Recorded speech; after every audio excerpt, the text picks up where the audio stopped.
Hello and good afternoon. I welcome you to today's Trading Spotlight webinar. It's Friday. It's the 28th of May, 2021. And my name is Jens, and I'll be your moderator and the person who guides you here through our presentation in the upcoming something like 45 minutes probably. If you watch this on YouTube, where this recorded event will be published after the event took place, please don't forget to subscribe to the YouTube channel from Admirals. Don't forget to leave a thumb up here if you like what you just saw. If you have any comments, questions, please feel free to use the chat box below the window, where the video is playing. So yes, that's it in terms of the introduction. I just share my screen here on, oh, by the way, I just see I should go to the presenter mode. That's probably good. So today's topic will be, how do professional traders use the RSI in trading? Any of you guys out there knowing what RSI stands for? Probably leave a comment here in the chat box. Same is true also, by the way, for those watching the recording now on YouTube. Do you know what RSI stands for? If yes, then just type it in right now. If not, well, I'll tell you what it means, because we'll introduce this indicator. That's probably one of my favorite, probably most used in my trading research, especially indicators. So far I can see no one asking. 3, 2, 1. RSI is short for Relative Strength Index. It's an indicator which was introduced by a guy called Well Wilder. So probably you've heard about Well Wilder before. He also introduced the parabolic stop and reverse, for example. So it's the PSAR, P-S-A-R, for example, indicator. And so yeah, what we want to do today is I want to give you some insights on how to use the indicator in your trading, how I use it, and how you could adopt it in your trading then as well. Before we start, first of all, I'd like to give you some insights on the current rebranding taking place here at Admirals, respectively at Admiral Markets. So Admiral Markets was, or still is, in the FX and CFD industry for 20 years now, offering more than 8,000 financial products through multi-asset broker, FX CFD trading. In Germany, for example, Admirals is referred to, Admiral Markets, Admirals is referred to as DAX expert, for example, for probably the most competitive offering when it comes to DAX trading, with 0.8 point spread during the main trading hours.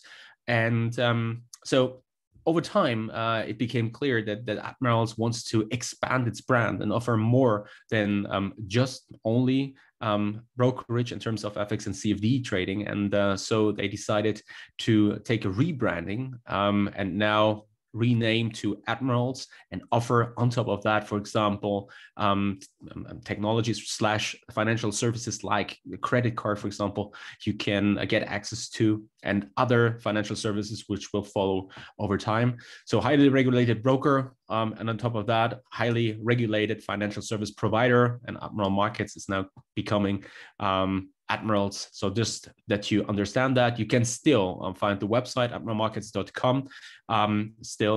But also you can visit the website with admirals.com when typing in your URL for further information. That's on the current rebranding taking place. So now we want to have a look here at today's agenda and get some thoughts, some insights into the Relative Strength Index, the RSI, as I already mentioned. We want to show some real world examples, real trading examples, and then I just want to give you some charts on this. But in addition to that, I also want to give you here some insights, some deep insights, and deeper understanding of how I use the RSI in my trading. And in addition to that, it already shows you in which context I use it. I will give you some real world examples of the RSI and divergences here, which developed. In fact, well, you will see that there were signs of a potential top out shortly before this massive, let's call it Corona crash, nearly 1 year ago, 14 months ago, in March 2020. But also there was signs of potential diminishing drive on the downside, let's say, in the NASDAQ 100, and then pointing to a potential bottom forming. I mean, now in the aftermath, we know that this happened, but in general, this is in fact very close to how I use the RSI, and you can see that even under such extreme circumstances, such extreme developments in the markets, you have a quite clear indicator here, which could point or leave at least signs of something changing in the overall character in the market. And this is how I use the RSI and why I like the RSI, especially in my trading, and how I use it, especially in my research. So first of all, I want to give you here some insights on the RSI. Let me just, by the way, let me check here within the chat box something, but that looks promising. Okay. Good. So first of all, the idea behind the RSI is in fact very similar to indicators we introduced earlier in earlier webinars. So probably you recall that we had a webinar where, for example, I combined the MACD, the moving average and moving average and convergence here. Convergence divergence indicator, MACD, I'm sorry, and the stochastic, the slow stochastic, and the idea behind the RSI is in fact very similar. Based on the stochastic and the MACD, we introduced an idea how to trade momentum and how to profit from trends developing here. And in case of the RSI, we have quite similar approach here when it comes to this indicator. The RSI is in fact looking for so-called overbought and oversold market environments, where an oversold market territory is reached once the RSI trades below 30, respectively, an overbought market territory is reached once the RSI trades above 70 points. The thing about this is now, overbought, oversold. Let me tell you a story. This is a story about a guy called Jens. So probably you've heard about this guy before. Probably this is the guy right here, right now, talking to you. And this guy started out in the world of trading and was reading a book on technical analysis. So probably you have heard about the book from John J. Murphy on the technical analysis of the financial markets. It's probably a bestseller. It's a book which is available, or I don't know a trader who hasn't it on his bookshelf. Let's put it that way. And so this guy, this Jens, so he was reading this book and was introduced to the world of indicators, and he thought that this is now kind of an holy grail. Every successful trader is using it, and these conditions, oversold and overbought conditions, well, it's something which is probably worth keeping an eye on, because thanks to that, thanks to the indicator, what you can do is you can spot potential turning points in the chart and use this as a fundament to do trades or do trades based on. And so he started out. So he deposited money in his first trading account. Was a little more difficult back then in the days, and took some trades based on some indicators, and the stochastic was in fact the main indicator I used back then. I then switched over to the RSI, but as I already said, it's oversold, overbought conditions in both indicators. You can find them, and then he found out, he was kind of surprised to see that the market reached these levels. So in case of the RSI, for example, 30 and lower than that, but it didn't turn. So it's, in fact, it continued to drop and resulted in serious losses, and loss, and again a loss, and again a loss. So why do I say that? It's very simple, because this is just the pure definition behind that. But to keep it with John Maynard Keynes, John Maynard Keynes, probably heard about him, the economist. He once said markets can stay way longer irrational then traders can stay solvent. What he means by that is that you get an oversold or overbought condition does not necessarily mean that the market will turn. And this is probably the most cost-intensive mistake many traders make when they start out trading and use indicators in their trading. There's also some other aspects in terms of indicators you should take into account. For example, that an indicator does not indicate something and tells you about the future, but an indicator is something which uses data from the past, which it then uses to calculate a number or a line, for example, which is, or an oscillator, which oscillates between, in this case, 0 and 100. And once it reaches a certain point on the downside, respectively on the upside, then it says, well, now we are very extended based on the data we just received. But this is just an indication. It's not telling you something about the future, but it's just an information you could also easily draw out of the chart. And for example, if you see a stock, for example, aggressively dropping, that doesn't necessarily mean that it needs to turn only based on pure technical reasons. For example, take a simple example like Wirecard last year. In Germany, the Wirecard scandal around this. Do you really think that the stock should have turned after it became clear that this company is a fraud and that there's something terribly going on behind the scenes, that the company does not make any money? Again, it's a fraud. And now the RSI is reaching, let's say, multi-year extreme, the lowest point ever, and that this is then the point that the stock will bounce? Certainly not. It will continue to drop because the company has no value, so it's a fraud. And so this is something to keep in mind here, which then already gives a good idea on at least on how I use it. So it's not 100% focused on these indicators, but I put them in perspective. If the overall picture starts to make sense, something to keep in mind for the later parts of this presentation, then it can make definitely sense and can be very, very helpful to use such an indicator like the RSI in your trading. But if the overall picture doesn't really fit, then probably you should just stay away and wait till more, say, checks are in your favor to use the information then. For example, oversold information, and then in this context, a good bullish news coming in, driving the price of whatever asset you're looking at higher. So that's some oversold, overbought anecdote I wanted to share with you.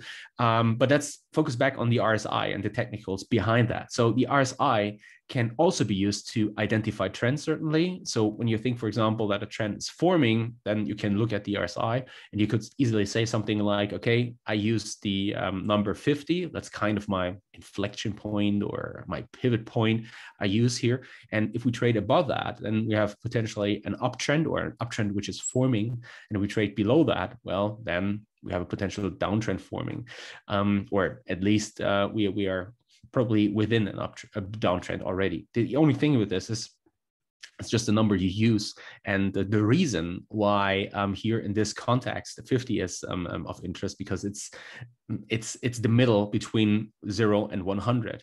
And given the overall formula, which we don't want to dig too deep into, because I don't think that this makes sense. You need to understand what the indicator is about, but I'm not really sure whether it makes so much sense to know how it's calculated. It could make sense to get an even better, deeper understanding, but I think it makes more sense now to look at practical, at real world examples on how to use the RSI. And coming back here to the trend aspect, well, if we're above 50, then obviously there's more strength in the market than its weakness, and thus, easily speaking, and thus it should go up. And if it's below 50, well, there's more weakness than strength in the market. Well, then obviously we should drop. But this is also something you could easily spot by looking only and purely on the chart. So just looking at the RSI is putting you at a disadvantage, I would say. Probably a fair way to put it, because what you have here is you have data which is already collected and then recalculated and giving you a number in terms of the RSI. And you could easily spot this yourself by just looking at the chart. And so that's it. By the way, in addition to that, I also like to say using to identify trends, probably the RSI is not the best indicator to use, but probably it's even better to look at the RSI here when it comes to ranges. If you want to trade based on an indicator, based on the RSI, then probably range trading is of higher interest for you. So, but let's come back here to an example of an RSI chart. What I have here is some Euro USD. You can see that's obviously my personal chart. And by the way, I took the screenshot several weeks ago. That's important to note here, because meanwhile, we are now trading at something like 122, 122.50, if I'm not mistaken. Let me just check the chart here one sec. We have here Euro USD, yeah, 2140, 2140. So obviously, I took the chart here a little earlier, but this doesn't really matter. What you can see here is the RSI in blue at the bottom of the chart. And so what you can see, I have only 30 and 70 here. For example, the uptrend, which is forming here, or the bottom, which formed post Corona, COVID, and the massive deleveraging taking place. We did this, or put this, or made this a topic in earlier webinars, and what happened there, the liquidation taking place and the strong demand for the US dollar, which was then sold off sharply again after the Fed intervened and yeah, put in more liquidity and even more liquidity into the markets. So what you can obviously spot here to some extent is that the RSI somehow seems to redraw the chart of the euro. So you can see here, it's pushing up, obviously, it's pushing down. It's not pushing as low as, this is now the divergence already. It's not pushing as low here, but it's pushing lower. Then it starts to trade sideways. Same is true here for the RSI. Then it picks up.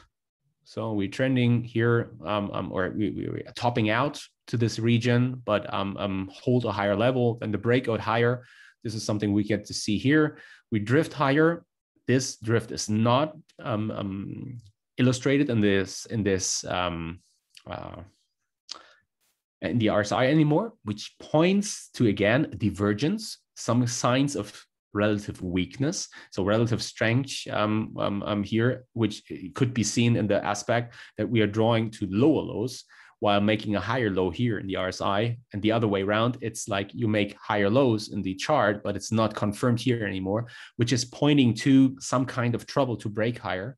Once we break higher, you see here the confirmation also in the RSI. There's no signs of such divergence, and so on and so forth. This is how you could easily read this without drawing anything out of this, but obviously spotting that the data you put in there and you calculate here on a period, in this case of 14, for example, 14 last daily candles in this context, but like last 14 candles, depends on the time frame you're looking at, that here in this context, what you try to spot is in fact how strong or weak is the overall market compared then to the RSI. So now this brings us directly to the question, how do I use the RSI in my trading? So what I do is, first of all, I prefer to use the RSI as an additional tool to potentially time turning points from a technical perspective. So what I do, therefore, is I look for so-called divergences. I already brought this up, and divergence is nothing more. Bearish divergence, for example, it occurs when prices, the Euro USD chart from earlier, rises to new highs, but the RSI is not confirming these higher highs, but instead is making a lower high than exhibited on a previous rally, respectively. In case of a bullish divergence, you can not just do this on the upside, but also on the downside. A bullish divergence occurs when prices reach a new low. So Euro USD is pushing to new lows, but the RSI, the relative strength index, is making a higher low than it reached during its previous decline. So that being said, brings us here to something I already mentioned. I don't take this alone and say, okay, based on such a divergence forming in the chart, I'm going short, or such a divergence, I'm going long. It just brings me to a point where I say, okay, I have to be careful here. For example, if I see something like this appearing in the chart, I just have to think about this, but probably, let me just see, probably I can give you a real world example, but I just realized that therefore it's better to open a new MetaTrader. 1 second. I just have a look here. So because right now, I think what makes probably the most sense in this context is, okay, this is interesting. To give you a real world example, based on the, okay, that was the wrong one. One sec. Then I have to take this one.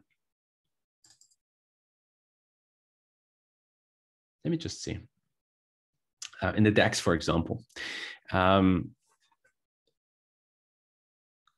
then you will also see it's not just the daily chart, but it's also the hourly chart. Oh, one sec now. Takes a little till it's open.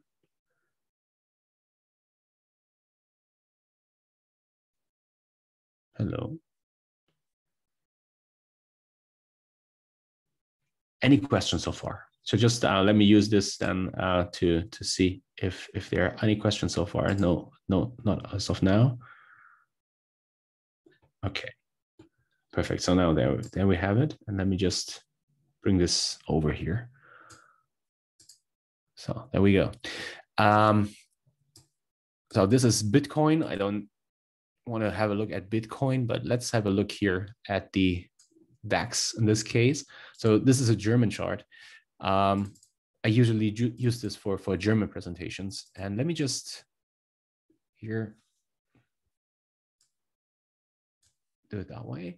And now what we do, we insert here the RSI indicators, and then we go to oscillators, and there we go to relative strength index. So what I'm doing here is now the 14 as an aggregation. So, and why do I want to show you this chart? Well, because recently there was such a divergence forming, and it really corresponded with a sharper decline. So, and it was at in a moment where market participants started to get a little, let's say, euphoric probably. So there was some volatility taking place here, given the comments from Janet Yellen earlier this month. That was at the beginning of May. We had then had a first, let's call it a V, which appeared here. So then you have probably seen that that was, I think, the 13th of May, if I'm not mistaken. We had inflation data from the US. Yields spiked up due to inflation fears rising. That had some impact, especially on the growth sector or growth stocks in the US. NASDAQ was under pressure. The DAX was relatively stable, even though then the sharper drop appeared the Thursday after. That was the 14th. And then we saw next V forming, and the market really pushed as if there's no tomorrow anymore. It was just moving higher. For whatever reason, I was kind of surprised to see this strong bullishness. We had some trouble here. The red line on the upside here is the earlier all-time high, which was formed mid-April. We saw us pull in, but we held above 15,300 points, and then there was here this push to new highs. That was on the 18th of May. That's, well, today's the 28th, so 10 days ago. And what was interesting was that here we obviously made a new high, and everyone was like, okay, now this is the breakthrough and we are going up to 15,000. And that was also corresponding with some serious bullishness in US equities in this context, S&P 500, NASDAQ. And I was very, very careful. The reason for that was because it was, first of all, there was potential sentiment extreme. It was too euphoric. In addition to that, we made a new high and pushed to new all-time highs, yes.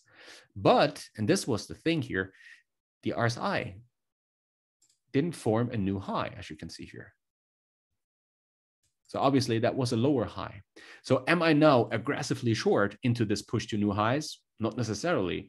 That doesn't mean that I don't want to short this. So probably I want to short the DAX once it drops here, the former support around 15,300 here, this low which we formed on the 17th of May, and then I want to short it here on the 18th, a day later. But what I like to say is I definitely don't want to be all in long, let's say, or very aggressively long.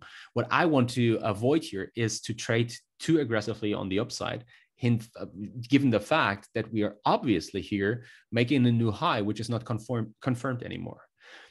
So it's not, I'm not saying that I'm shorting this, but it's at least something which could save me a lot of money I reduce or skip a trade, reduce the position size or skip a trade, which I take based on, for example, a breakout happening here, because this could be a first sign that there's no follow through to be expected on the upside, which is now I'm closing here the presentation again, which brings us to the potential observations you should make in addition to that. And before I start, let me just something I did several times in the past, so you probably already know what I'm doing here. I prepare my US market opening trading. Some of you probably have seen that. That's some crazy volatility right now in Beyond Meat yesterday for whatever reason. I'm not sure whether this news which happened yesterday was really capable of pushing us that aggressively higher. Some of you probably have seen what's going on in AMC right now. This is just this is just crazy. Not sure how long this will go, but it's definitely something to keep in mind and something I have on my radar here too. And I have to do the preparation with some stats I have to fill in my overall stats then. And so now let's have a look here at the RSI and the observations. First of all, what you want to see is a fundamental trigger event, like central bank rate decision, for example, in the case of FX. Let's come back to the stocks and what we just see here. The thing is, as of now, for example, in the stocks I'm currently watching, there is no such thing as a fundamental driver, but there's something we have to have in mind from earlier this year. You probably remember the GameStop saga, this craziness which happened there, the short squeeze, which nearly busted a hedge fund, Melvin Capital, not nearly, but it busted the hedge fund. So it had to be bailed out by 2 other hedge funds in this context.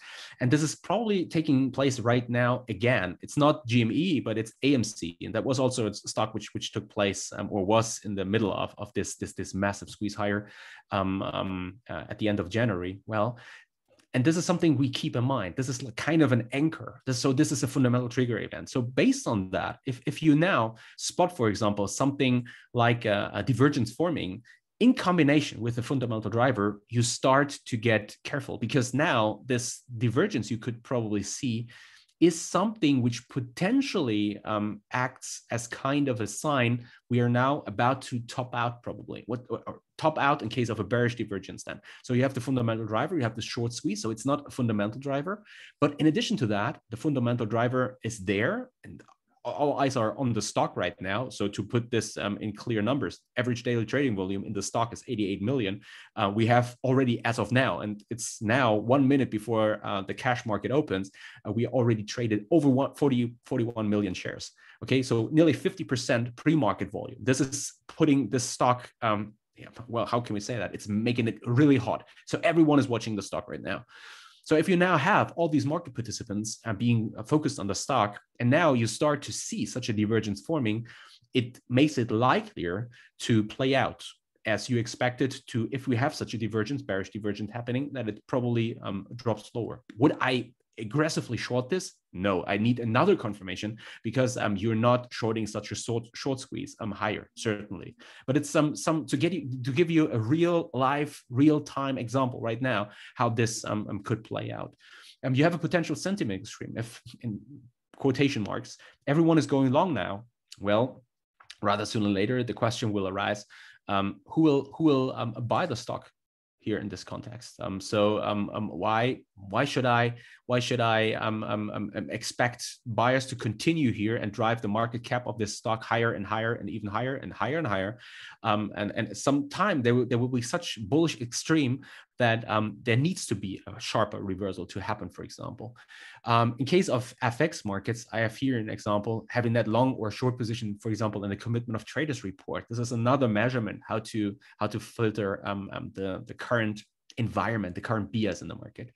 And then again, there's also something, even though in case of AMC, it's difficult because there is no resistance on the upside. It's all-time high territory. nothing there, nothing to be seen for a long time. But if you have kind of a higher time frame support resistance area in which such a divergence happens, it potentially points to a fake out about to happen here. And then in this context, we could then also see a divergence playing out nicely for us. And in this context, now the same chart now with divergences. Before we start to get over this, I see that there's some very interesting questions. Let me just go through this.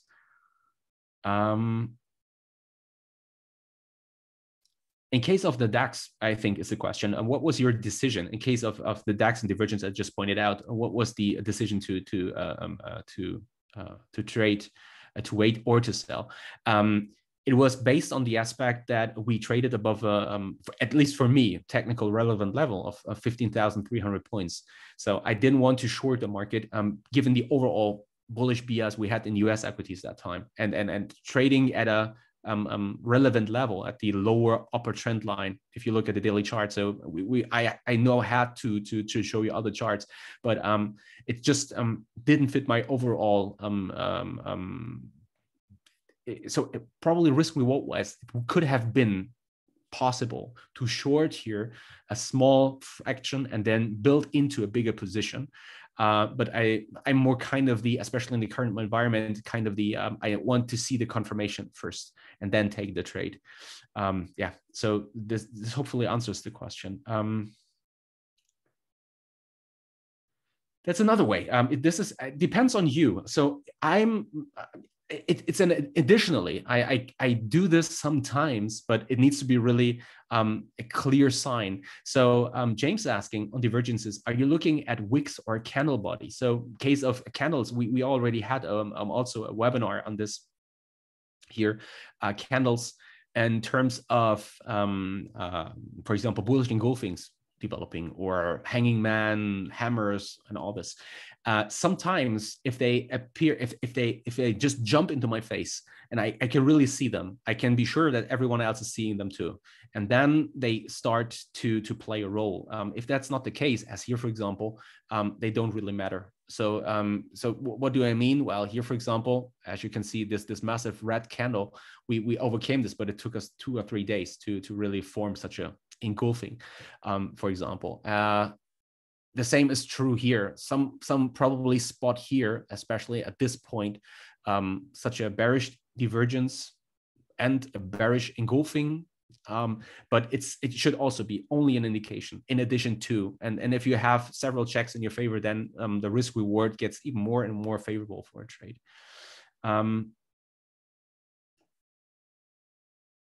Yes. Okay. So I think I answered the question on DAX. Perfect. So that's the same question. What was your decision to wait or sell the DAX at this? Okay. Perfect.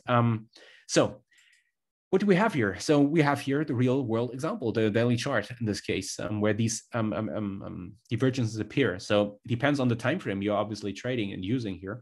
So which means nothing more than once you're looking at the daily time frame, well, obviously there's less divergences being spotted, but if you spot them, they could be significant for forming trends in the weeks to come, probably. So the most recent one, case of the euro, I remember this really well because here, for example, that was at the beginning of this year. I didn't want to own euros. So that means more kind of I, for example, deposited within my trading account US dollar. So I wanted to trade US dollar in my account. And the decision was based on my overall expectation that the euro has not such a prosperous future. The next months to come, probably even further than that. But it was certainly nicely to see that in addition to my overall gains in my trading account, based on my trades I did, for example, in US equities, obviously, that in addition to that, I also, if I converted it back into euro, well, obviously I would have made some good money. And even with the current bounce here, so I nearly opened this position. To some extent, it's a position, even though it's not a trading position, but it's kind of a investment decision. It's probably not of high value or of something to note for many people, but for me at least, it's something which fools my overall global macro picture and expectation for the euro in general in the current environment. And as you can see here, so this divergence also played a role. So I did several webinars back then on a global macro outlook on what I expect for the markets in general, Euro USD, gold, and so on and so forth. And this divergence played a role here. And I told the people, be careful. That looks like a significant break higher, but I'm not really sure if this is a move here to stay. I could imagine a sharper drop. Let's see how we behave here around 120.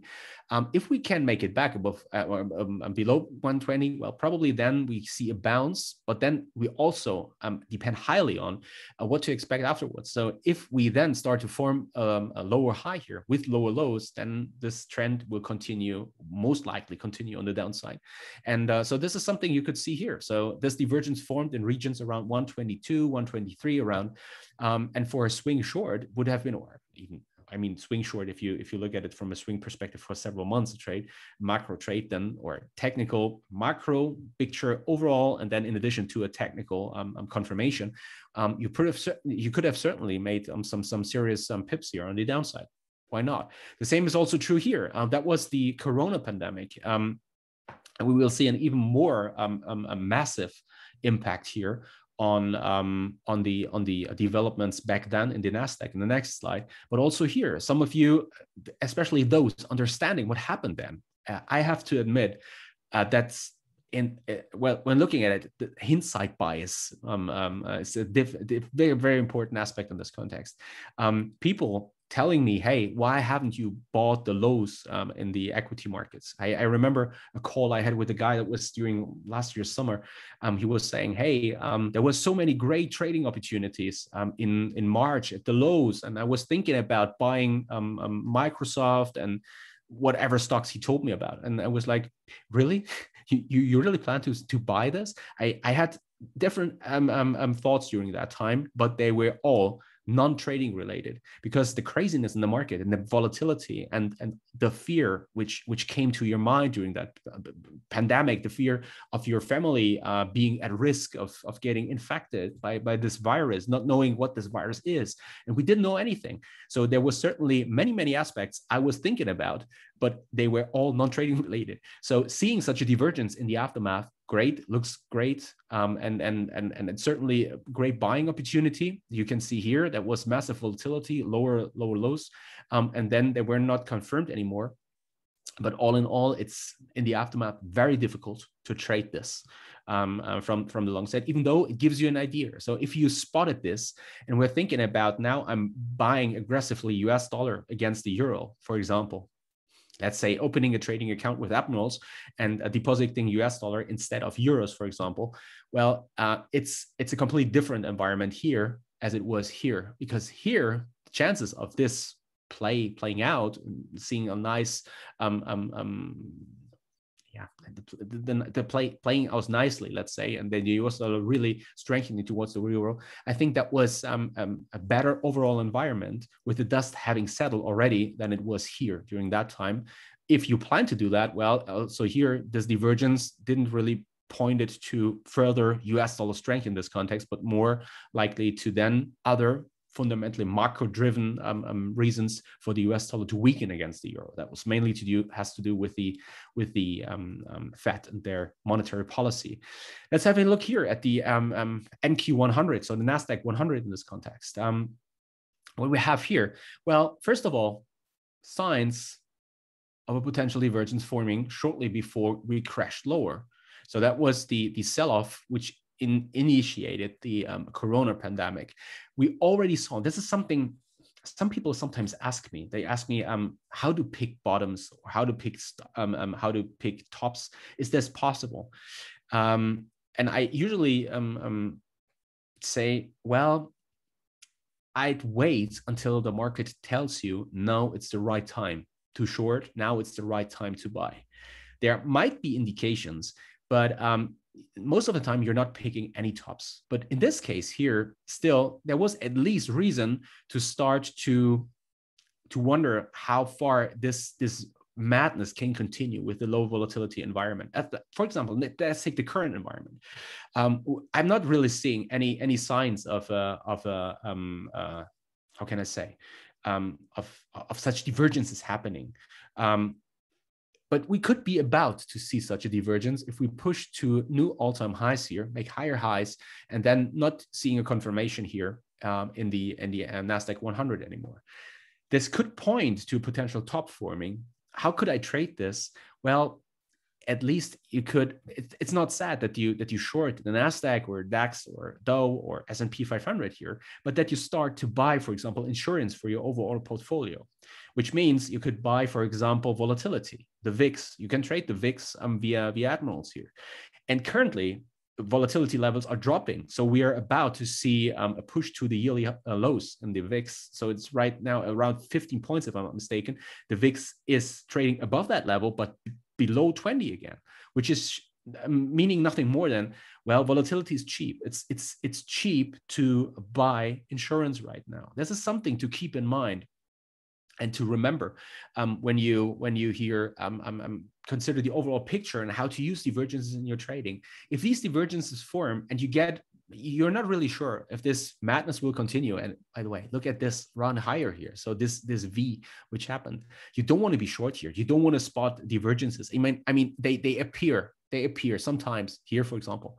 As you can see, if you closely watch, you can see a small higher high and then the market dropping. But this is just consolidation within a strong uptrend. So which means this offers you opportunity to buy insurance for your overall portfolio. And if then something like this develops here with this, let's call it massive gamma squeeze, well, you paid a low price for the insurance, but overall, you're not paying that much. As if you say, I'm shorting the market here and seeing the running you over, hopefully you're working with a stop. If not, well, and this is something to keep in mind, to put this in perspective, how to use divergences. Again, when it came here to the COVID pandemic, you can see there were signs of the market making higher highs, which were not confirmed anymore, pointing to diminishing bullish momentum. So the bulls, they lost some steam, let's say. The same is also true here, 4, 5, 6 weeks later, with the market pushing to these extreme low levels, 6,500 points around, with the market not confirming these lows anymore. And then there's this strong reversal. There's this strong reversal here, and this is something which perfectly brings up the question from James in this context. If you see these strong green candles after this massive volatility, which is finding or falling together with this divergence forming, we see buyers taking over. This is how you could interpret the price action. Buyers are taking over. Why? Well, the candle is green. That's the simple way to look at the chart. If a candle is green, it's a strong, big green candle. This is the buyer being in control. If it's a big red candle, well, the seller is in control. If this in combination points to an overall massive fearful environment, massive sentiment extreme, bearish sentiment extreme. I remember that time back then.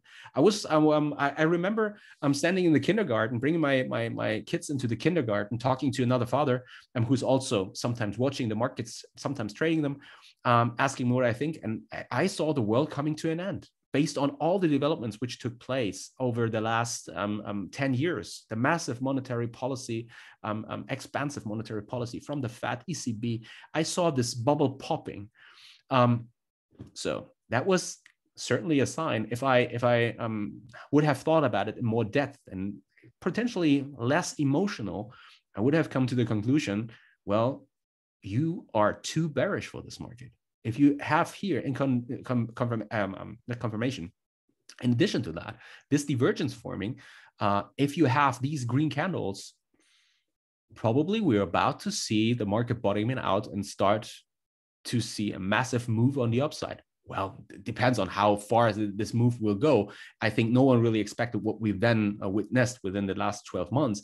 But all in all, this is like playing a game. It's like a puzzle, okay? And you have indicators like the RSI giving you some deeper thoughts on the current momentum you find in the market. And if in combination to that, this momentum diminishes on the up or on the downside and is confirmed with the overall sentiment, fundamental drivers, but in addition to that, also the candles, the price action or the technical indicators, this could be a very powerful tool to to find potential turning points in the chart.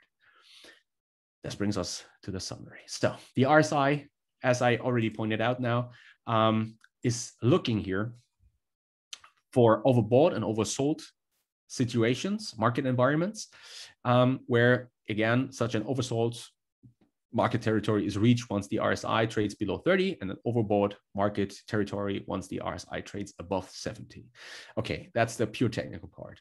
I prefer to use the RSI as an additional tool to time potential turning points from a technical perspective and look for divergences. But such an occurrence needs confirmation from other aspects, like a fundamental trigger event. In case of FX, sometimes it's central bank decisions, potential sentiment extremes.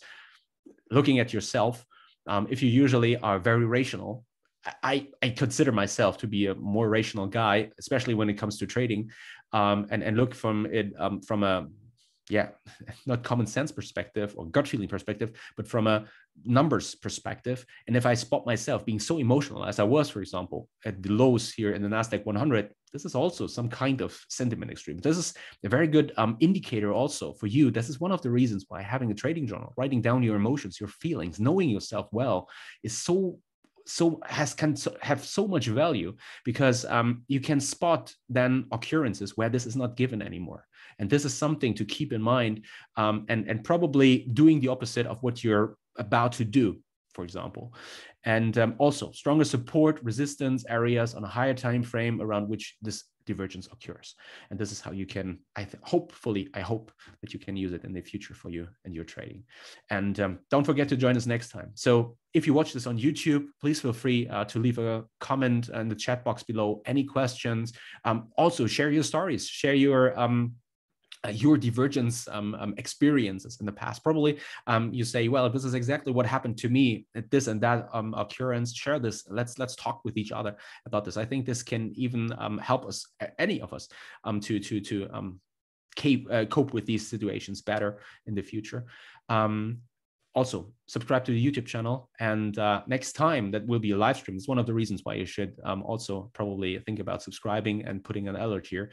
Is on Wednesday we'll have a hot topic webinar on, in this case here, the question on how to prepare for the inevitable inflation and where to invest your money, which will include why inflation is a serious threat. I will show you some recent economic indications which point to this, the Fed's and the ECB balance sheets, and then what will happen if inflation picks up and real yields keep on dropping further. You probably have seen the recent run higher in gold. That's most likely due to the drop in real yields, and they most likely will continue to drop, at least in my personal opinion. 2nd of June, we'll learn more about this. Wednesday, 2 p.m. London time. Check your inbox for the webinar link. If you're already registered, head over to the webpage from admirals.com, and there head over to the education and webinars tab, and there you can register for all the upcoming webinars. Also for the daily webinar, which takes place with my colleague Marcus here on the market opening, but also the events together with Paul. He'll be here next week on Friday. And these are some areas where to find more information. Website from Admirals, also email Admirals. Check out the YouTube channels I already mentioned, Facebook Admirals Global and Instagram Admirals Global, and highly regulated broker. Here's the risk disclaimer. So let me just, oh, by the way, let me just check here the questions. So there are some questions. Let me just see some questions. How you can receive the recording of this webinar. Check out the YouTube channel. Check YouTube channel from Admirals. This will be uploaded there. I think Monday, Tuesday, it will appear there.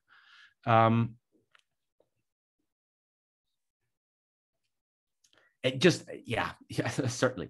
So again, hindsight bias. You stay as so long with an NQ 100, Nasdaq 100 position. Certainly, I mean, that's just an example. Okay, I don't see myself trading such a position for such a long period of time. It's not a trade, it's an investment. If I buy these lows, and if I, let's say, buy the Qs there, so the ETF with an overall positive experience and expectation for the tech sector, anticipating what we just witnessed over the last 12 months, then probably I'll stay with this trade that long. It's not really a trade, it's more kind of an investment. That's certainly something to note here.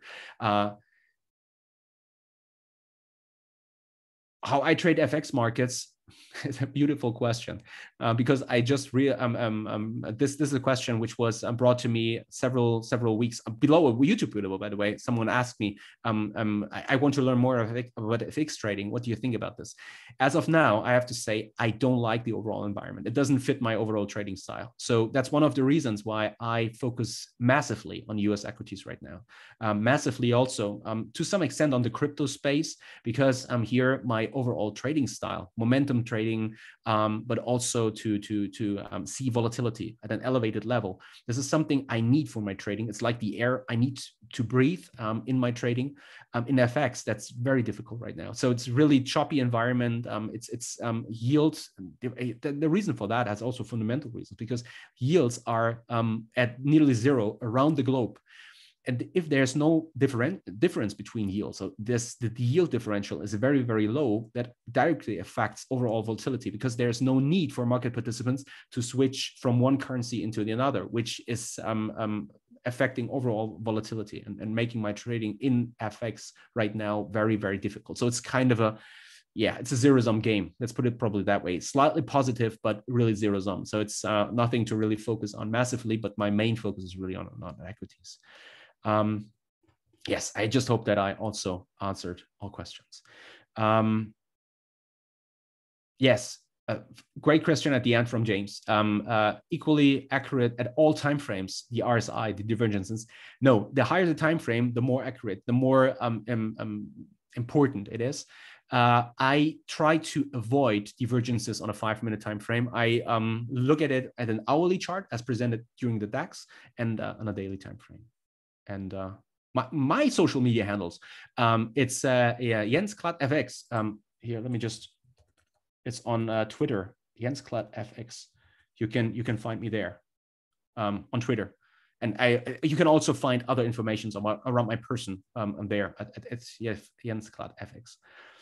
Yeah, thanks for asking. So all the best. Happy trading. What's your stops? Talk to you again next week on Wednesday. I look forward to it. See you. Bye-bye.